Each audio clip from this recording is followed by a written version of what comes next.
Hi ನಮಸ್ತೆ ಎಲ್ಲರಿಗೂ ಮಧುರಾ ಚಾನಲ್ಗೆ ಸ್ವಾಗತ. ಇವತ್ತು ಅನ್ನ ಚಪಾತಿ ಮತ್ತು ರೊಟ್ಟಿ ಜೊತೆಗೆ ಸೈಡ್ ಡಿಶ್ ಆಗಿ ನುಗ್ಗೆಕಾಯಿ ಗೊಜ್ಜನ್ನು ಹೇಗೆ ಮಾಡ್ಕೊಳ್ಬೋದು ಅನ್ನೋದನ್ನು ನಿಮ್ಮ ಜೊತೆ ಶೇರ್ ಮಾಡ್ತಾ ಇದ್ದೇನೆ. ಬನ್ನಿ ನೋಡೋಣ ಹೇಗೆ ಮಾಡೋದಂತ.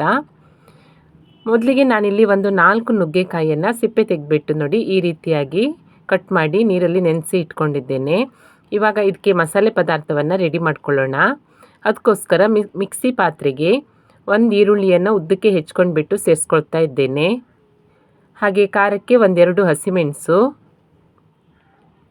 ಸ್ವಲ್ಪ ಕೊತ್ತಂಬರಿ ಸೊಪ್ಪು, ಒಂದು ಅರ್ಧ ಇಂಚಾಗುವಷ್ಟು ಶುಂಠಿ, ಹಾಗೆ 3 ಬೆಳ್ಳುಳ್ಳಿ ಎಸಳು, ನಂತರ ಒಂದು ಅರ್ಧದಿಂದ ಮುಕ್ಕಾಲು ಕಪ್ ಆಗುವಷ್ಟು ಕಾಯಿ ತುರಿ, 1 ಟೇಬಲ್ ಸ್ಪೂನ್ ಆಗುವಷ್ಟು ಧನಿಯಾ ಪುಡಿ, ಹಾಗೆ ಸ್ವಲ್ಪ ನೀರನ್ನು ಸೇರಿಸ್ಕೊಂಡು ಇದನ್ನು ನುಣ್ಣಗೆ ರುಬ್ಬಿ ಪೇಸ್ಟ್ ಮಾಡಿ ಸೈಡಲ್ಲಿ ಇಟ್ಕೊಳ್ತೀನಿ.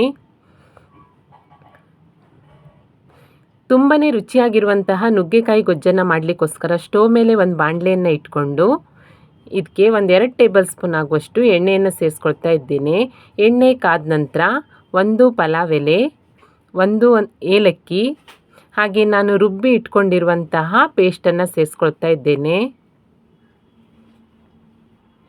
ಪೇಸ್ಟನ್ನು ಸೇರಿಸಿದ ನಂತರ ಎಣ್ಣೆ ಜೊತೆಗೆ 1-2 ನಿಮಿಷ ಮಿಕ್ಸ್ ಮಾಡ್ಕೊಳ್ತಾ ಇದನ್ನು ಚೆನ್ನಾಗಿ ಎಣ್ಣೆ ಜೊತೆ ಹುರ್ಕೊಳ್ಬೇಕು.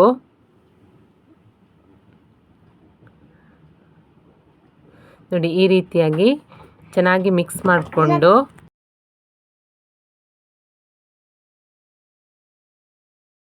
ಒಂದು 2ರಿಂದ 3 ನಿಮಿಷ ಮಿಕ್ಸ್ ಮಾಡ್ಕೊಳ್ತಾನೆ ಇದನ್ನು ಕುದಿಸ್ಕೊಳ್ಬೇಕು. ನಿಧಾನವಾಗಿ ಕುದಿ ಬರಲಿಕ್ಕೆ ಸ್ಟಾರ್ಟ್ ಆದ ತಕ್ಷಣ ಇದಕ್ಕೆ 1/4 ಟೇಬಲ್ ಸ್ಪೂನ್ ಆಗುವಷ್ಟು ಅರಿಶಿಣ, ಹಾಗೆ ಖಾರಕ್ಕೆ ತಕ್ಕಷ್ಟು ಖಾರದ ಪುಡಿ. ನಿಮಗೆ ಖಾರ ಜಾಸ್ತಿ ಬೇಕಿದ್ದರೆ ಜಾಸ್ತಿ ಸೇರಿಸ್ಕೊಳ್ಳಿ. ನಾನಿಲ್ಲಿ 1 ಟೇಬಲ್ ಸ್ಪೂನ್ ಆಗುವಷ್ಟು ಖಾರದ ಪುಡಿಯನ್ನು ಸೇರಿಸ್ಕೊಂಡಿದ್ದೇನೆ. ಹಾಗೆ ಒಂದು ಅರ್ಧ ಟೇಬಲ್ ಸ್ಪೂನ್ ಆಗುವಷ್ಟು ಗರಂ ಮಸಾಲ ಪುಡಿ, ಒಂದು ಅರ್ಧ ಟೇಬಲ್ ಸ್ಪೂನ್ ಆಗುವಷ್ಟು ಜೀರಿಗೆ ಪುಡಿ. ಧನಿಯಾ ಪುಡಿಯನ್ನು ರುಬ್ಬುವಾಗಲೇ ಸೇರಿಸ್ಕೊಂಡಿರೋದ್ರಿಂದ ಇದಿಷ್ಟು ಮಸಾಲೆ ಪುಡಿಗಳನ್ನು ಸೇರಿಸ್ಕೊಂಡ ನಂತರ ಇನ್ನೊಮ್ಮೆ ಚೆನ್ನಾಗಿ ಮಸಾಲೆ ಪದಾರ್ಥಗಳು ಮಿಕ್ಸ್ ಆಗುವವರೆಗೆ ಇದನ್ನು ಮಿಕ್ಸ್ ಮಾಡ್ಕೊಳ್ಬೇಕು. ಈ ರೀತಿಯಾಗಿ ಜಾಸ್ತಿ ನೀರನ್ನು ಸೇರಿಸಬಾರ್ದು, ಗೊಜ್ಜಾದ್ದರಿಂದ ಇದು ಈ ರೀತಿಯಾಗಿ ಸ್ವಲ್ಪ ಗಟ್ಟಿಯಾಗಿಯೇ ಇರಬೇಕು. ಈ ರೀತಿಯಾಗಿ ಚೆನ್ನಾಗಿ ಮಿಕ್ಸ್ ಮಾಡ್ಕೊಂಡ ನಂತರ ನಾನು ಕಟ್ ಮಾಡಿ ಇಟ್ಕೊಂಡಿರುವಂತಹ ನುಗ್ಗೆಕಾಯಿಗಳನ್ನು ಸೇರಿಸ್ಕೊಳ್ತಾ ಇದ್ದೇನೆ. ತುಂಬಾ ಚೆನ್ನಾಗಿರುತ್ತೆ ಇದು. ನಂತರ ರುಚಿಗೆ ತಕ್ಕಷ್ಟು ಉಪ್ಪನ್ನು ಸೇರಿಸ್ಕೊಂಡು ಒಮ್ಮೆ ಚೆನ್ನಾಗಿ ಇದನ್ನು ಮಿಕ್ಸ್ ಮಾಡ್ಕೊಳ್ತಾ ಇದ್ದೇನೆ. ರೊಟ್ಟಿ, ಚಪಾತಿ ಅಥವಾ ಅನ್ನದ ಜೊತೆ ಕೂಡ ಕಲಿಸ್ಕೊಂಡು ತಿನ್ನೋಕ್ಕೆ ತುಂಬಾ ಸೂಪರ್ ಆಗಿರುತ್ತೆ.